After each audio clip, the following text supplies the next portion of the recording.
Transfer policy Rajasthan सरकार। आइए देखते हैं इसमें कौन कौन से बिंदु दिए गए हैं। राजस्थान सरकार राजस्व विभाग। सब्जेक्ट में लिखा गया स्थानांतरण नीति के संबंध में, और नीचे सेकंड नंबर PDF पेज पे लिखा गया है राजस्थान सरकार प्रशासनिक सुधार एवं समन्वय विभाग स्थानांतरण नीति के प्रारूप पर टिप्पणी सुझाव के संबंध में। पहले सुझाव मांगे गए थे इसमें।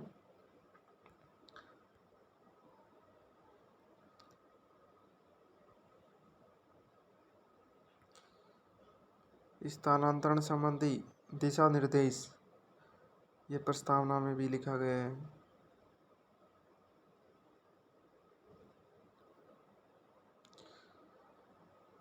राज्य के समस्त राजकीय विभागों, उपक्रमों, बोर्ड, निगमों व अन्य समस्त स्वायत्त शासी संस्थाओं में कार्यरत कार्मिक जिसमें मंत्रालयिक कर्मचारी, तकनीकी कर्मचारी, लेखाकर्मी व अन्य श्रेणी के सभी कार्मिकों सेवा काल के दौरान किए जाने वाले स्थानांतरण को सरल, पारदर्शी, एक निश्चित समय अवधि एवं एक रूपता बनाए रखने की दृष्टि से निम्न अनुसार दिशा निर्देश जारी किए जाते हैं। उक्त दिशा निर्देश निम्नलिखितों पर लागू होंगे। स्थानांतरण दिशा निर्देश समस्त राजकीय विभागों, उपक्रमों, बोर्ड, निगमों व अन्य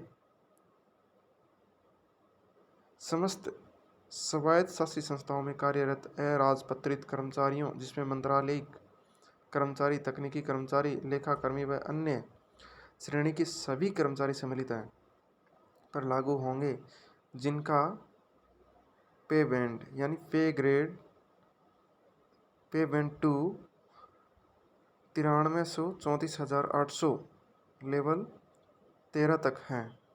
इसमें पे ग्रेड और इसमें लेवल बने हुए होते हैं, उसके आधार पे यहाँ पे लिखा गया है। प्रारंभिक एवं माध्यमिक शिक्षा विभाग, संस्कृत शिक्षा विभाग के समस्त मंत्रालयिक एवं प्रधानाचार्य से नीचे के रैंक के समस्त शैक्षणिक कार्मिक, उच्च शिक्षा विभाग, चिकित्सा विभाग, आयुर्वेद एवं भारतीय चिकित्सा पद्धति विभाग, तकनीकी शिक्षा विभाग के पॉलिटेक्निक महाविद्यालय एवं ITI असिस्टेंट प्रोफेसर की रैंक तक के शैक्षणिक कार्मिक भले ही वे निर्धारित पे बैंड में लेवल 13 से ऊपर हों, उन पर उक्त दिशा निर्देश लागू होंगे।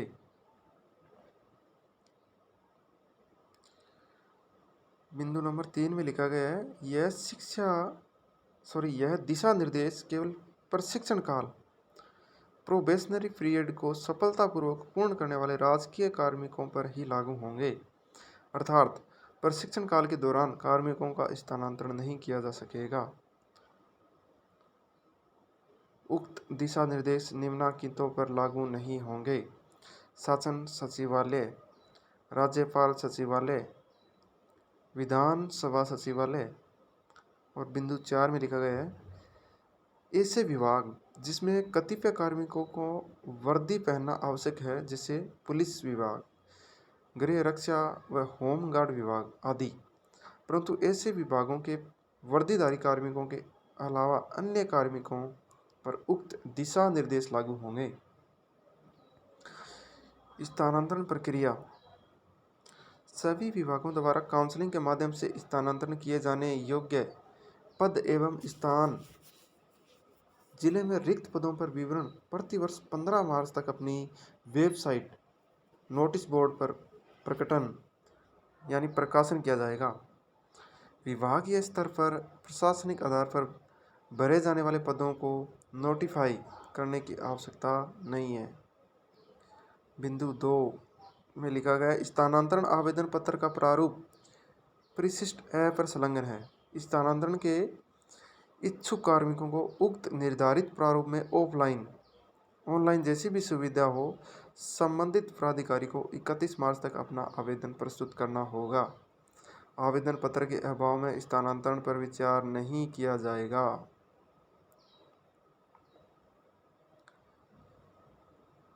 बिंदु 3 में लिखा गया है, स्थानांतरण आवेदन पत्र प्राप्त होने पर विभाग द्वारा इच्छित जिला या स्थान जैसी भी स्थिति हो, स्थानांतरण हेतु उपरोक्त दिशा निर्देशों को ध्यान में रखते हुए इन पर्सन काउंसलिंग के माध्यम से करवाई जाएगी।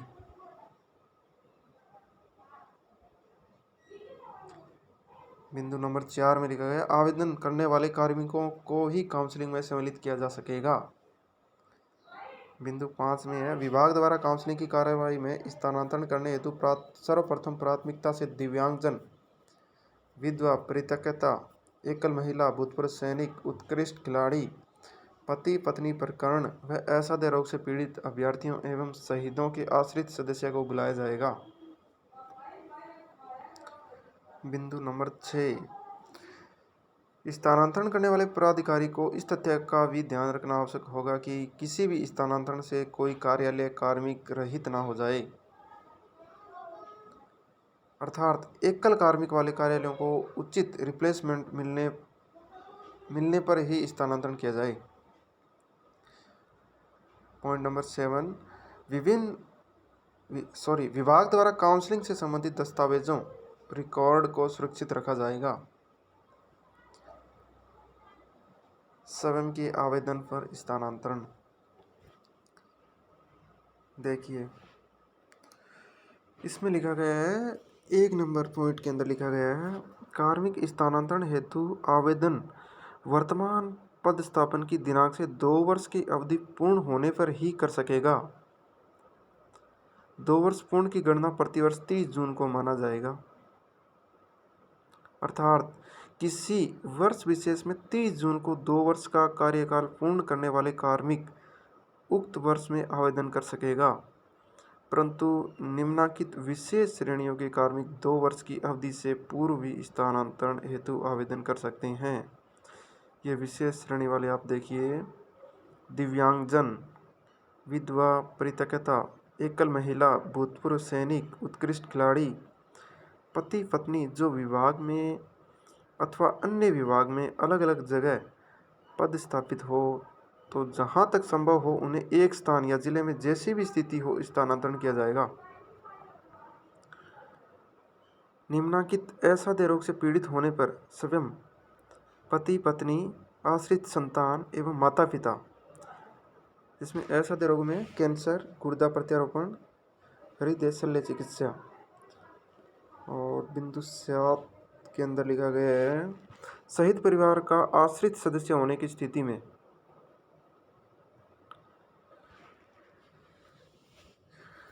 नंबर 2 पे है, कार्मिकों के आपसी स्थानांतरण म्यूचुअल ट्रांसफर यदि पदस्थापित स्थान पर 2 वर्ष से अधिक का समय हो चुका है, बस शर्तें उक्त प्राथमिकता का कार्मिक द्वारा अपने कार्यकाल में केवल एक ही बार उपयोग किया जाए, तो प्रचलित नियमों के प्रावधान के अनुसार उनके द्वारा आवेदन पत्र प्रस्तुत करने पर सक्षम प्राधिकारी द्वारा किया जा सकेंगे।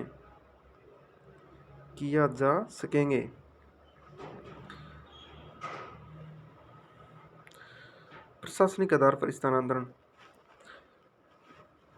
आगे लिखा गया, इसमें कार्मिक को एक ही स्थान पर कार्यरत रहते हुए 3 वर्ष या अधिक समय हो गया हो तो प्रशासनिक आधार पर उसका स्थानांतरण किया जा सकेगा, परंतु 3 वर्ष की अवधि से पूर्व स्थानांतरण निम्नलिखित परिस्थितियों में ही किया जा सकेगा। ये कौन कौन सी कंडीशंस हैं देखते हैं। कार्मिक के खिलाफ ऐसी गंभीर शिकायत हो जो प्राथमिक जांच में प्रथम दृष्टया सही पाई गई हो। और नंबर 2 पे है, कर्मचारी की पदोन्नति होने पर जहाँ तक संभव हो पदोन्नत कर्मचारी को रिक्त स्थान पर प्रतिस्थापित किया जाएगा। स्थानांतरण हेतु विशेष प्रकरण, कार्मिक का स्थानांतरण निम्न प्रकरणों के वर्ष के दौरान आवश्यकता अनुसार कभी भी किया जा सकेगा।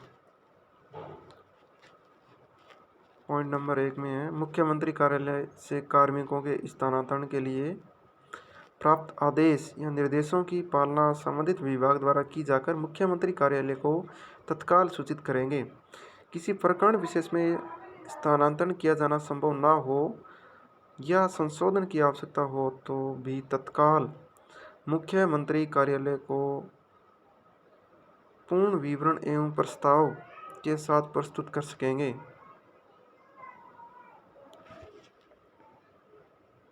प्रस्तुत करेंगे। पॉइंट नंबर 2 में कार्मिक का एक विभाग से दूसरे विभाग में अंतर विभागीय समायोजन होने की स्थिति में अथवा किसी विभाग से प्रतिनियुक्ति पर आने पर उक्त कार्मिक को विभाग में उपलब्ध रिक्त पद पर पदस्थापित किया जा सकेगा। न्यायिक नंबर 3 में न्यायिक प्रकरणों के मामले में। नंबर 4 किसी अन्य परिस्थिति में या कार्मिक का स्थानांतरण 3 वर्ष पूर्व किया जाना आवश्यक हो तो संबंधित विभाग कारणों सहित प्रस्ताव प्रशासनिक सुधार विभाग को अनुमति हेतु प्रेषित करेंगे। नंबर 5 पद की समाप्ति अथवा कर्मचारी की पद अवनति होने की स्थिति में। नंबर 6 नवनियुक्त कार्मिकों को विभाग में उपलब्ध रिक्त पदों पर पदस्थापित किया जा सकेगा। नंबर 7 एपीओ प्रकरणों में 1 अप्रैल से 30 जून की अवधि को छोड़कर स्थानांतरण यानी पदस्थापन प्रशासनिक सुधार विभाग की पूर्व सहमति से ही किया जावे। कार्मिक को पदस्थापन आदेश की प्रतीक्षा एपीओ में रखे जाने के बाद उसका पदस्थापन पूर्व पदस्थापित स्थान पर नहीं किया जाकर उसे किसी अन्य रिक्त पद पर पदस्थापित किया जाएगा। सामान्य दिशा निर्देश कार्मिकों के स्थानांतरण काउंसलिंग प्रशासनिक कारणों से प्रतिवर्ष 1 अप्रैल से 30 जून की अवधि में किया जा सकेंगे। उक्त अवधि के अलावा दिशा निर्देश की बिंदु संख्या स्थानांतरण हेतु विशेष प्रकरणों के अलावा स्थानांतरण पर पूर्ण प्रतिबंध रहेगा। नंबर 1 स्थानांतरण दिशा निर्देशों से भिन्न परिस्थिति में या प्रतिबंधित अवधि में या किसी अन्य विशेष परिस्थिति में किसी कार्मिक का स्थानांतरण करना आवश्यक हो तो संबंधित विभाग अपने प्रशासनिक विभाग के माध्यम से प्रस्ताव प्रशासनिक सुधार विभाग को प्रेषित कर स्वीकृति प्राप्त करेगा। स्वीकृति प्राप्त होने के उपरांत ही स्थानांतरण किया जा सकेगा। नंबर 2 प्रशासनिक सुधार विभाग प्राप्त प्रस्तावों का गुण अवगुण के आधार पर परीक्षण कर आवश्यकता अनुसार माननीय मुख्यमंत्री महोदय का अनुमोदन प्राप्त करेगा। बिंदु नंबर 3 किसी कार्मिक की सेवानिवृत्ति में 1 वर्ष या इससे कम अवधि रह गई हो तो उसका स्थानांतरण किसी भी परिस्थिति में नहीं किया जाएगा, परंतु यदि उक्त कार्मिक स्वयं स्थानांतरण का इच्छुक हो तो स्थानांतरण किया जा सकेगा। बिंदु नंबर 4 कार्मिक का किसी स्थान से स्थानांतरण होने के बाद उसी स्थान पर 2 वर्ष पूर्व पुनः स्थानांतरित यानी पदस्थापित नहीं किया जा सकेगा।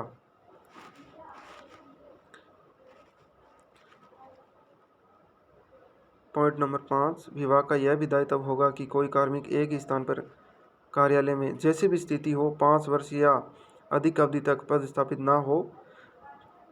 चतुर्थ श्रेणी कर्मचारी को छोड़कर यानी चतुर्थ श्रेणी कर्मचारी को छोड़ करके सभी कार्मिकों को 5 वर्ष से अधिक एक ही कार्यालय में पदस्थापित नहीं रखा जाएगा। एक ही विभाग में एक से अधिक प्रतिनियुक्ति अधिकारी होने पर यदि नियमों में प्रावधान हो तो नामित प्राधिकारी डेजिग्नेटेड अथॉरिटी द्वारा कार्मिकों को एक नियुक्ति अधिकारी के अधिकार क्षेत्र से दूसरे नियुक्ति अधिकारी के अधिकार क्षेत्र में स्थानांतरण किए जा सकेंगे। बिंदु 7 में कार्मिक का स्थानांतरण समान पद पर ही किया जावे, किसी अन्य पद के विरुद्ध स्थानांतरण नहीं किया जा सकेगा। पॉइंट नंबर 8 कार्य व्यवस्थाओं को आधार बनाकर कार्मिक का स्थानांतरण नहीं किया जा सकेगा। यदि स्थानांतरण करना आवश्यक हो तो प्रशासनिक सुधार विभाग की पूर्व अनुमति से ही स्थानांतरण किया जा सकेगा। पॉइंट नंबर 9, अनुसूचित क्षेत्र में पदस्थापित कार्मिकों के स्थानांतरण के मामलों में प्रचलित नियम, आदेश, निर्देश यथावत लागू रहेंगे। पॉइंट नंबर 10, अनुसूचित क्षेत्र से गैर अनुसूचित क्षेत्र में स्थानांतरण के मामलों में विद्यमान नियम, आदेश, निर्देश यथावत लागू रहेंगे। पॉइंट नंबर 11, यदि कोई विभाग विशेष परिस्थिति के मद्देनज़र स्थानांतरण हेतु काउंसलिंग से संबंधित कोई नई शर्त जोड़ना चाहता है तो ऐसे विभाग को प्रशासनिक सुधार विभाग की पूर्व अनुमति सहमति प्राप्त की जानी आवश्यक होगी। और आगे है पॉइंट नंबर 12 में परिवेदना। स्थानांतरित कर्मचारी द्वारा सर्वप्रथम स्थानांतरण आदेश की पालना की जाएगी। कार्मिकों द्वारा स्थानांतरण आदेश की पालना के पश्चात उक्त संबंध में कोई परिवेदना हो तो अपने नियुक्त अधिकारी को स्थानांतरण आदेश जारी होने के 30 दिन के अंदर अंदर अपना अभ्यावेदन प्रस्तुत कर सकेंगे। संबंधित सक्षम अधिकारी उक्त परिवेदना का निस्तारण परिवेदना प्राप्त होने की स्थिति से 45 दिन के अंदर अंदर निस्तारित करेगा। आगे वाला पॉइंट है स्थानांतरण उपरोक्त दिशा निर्देशों के अनुसार ही किए जाएंगे। इन दिशा निर्देशों के विपरीत यदि कोई विभाग, उपक्रम, बोर्ड, निगम एवं अन्य स्वायत्तशासी संस्थाओं द्वारा कार्मिकों के स्थानांतरण के किए जाने पर उक्त स्थानांतरण को निरस्त करने के साथ साथ स्थानांतरण करने वाले अधिकारी के विरुद्ध नियमानुसार कार्यवाही अमल में लाई जाएगी। नेक्स्ट पॉइंट है, इस संबंध में प्रशासनिक सुधार विभाग के निरीक्षण अनुविभाग के अधिकारियों को यह निर्देश दिए जाते हैं कि संबंधित विभाग का निरीक्षण करते समय वे इस बात का भी परीक्षण करेंगे कि विभाग द्वारा स्थानांतरण राज्य सरकार द्वारा जारी उक्त दिशा निर्देशों के अनुरूप ही किए गए हैं। जिन मामलों में निर्देशों की अवहेलना दृष्टिगत हो उसकी सूचना संबंधित अधिकारी के पूर्ण विवरण सहित इस विभाग एवं संबंधित प्रशासनिक विभाग को प्रेषित करेंगे। स्थानांतरण दिशा निर्देशों की अवहेलना को गंभीरता से लिया जाएगा। नेक्स्ट पॉइंट है, उक्त स्थानांतरण दिशा निर्देश तत्काल प्रभाव से लागू होंगे। यह आगे ये ड्राफ्ट तैयार किया गया है स्थानांतरण आवेदन पत्र। इसमें आप देख सकते हैं डिटेल दी गई है, इसमें ये फिलअप करनी होती है। ये घोषणा पत्र, इसकी पूरी PDF है वो डिस्क्रिप्शन बॉक्स में आपको मिल जाएगी, आप वहाँ से डाउनलोड कर सकते हैं। Thank you for watching.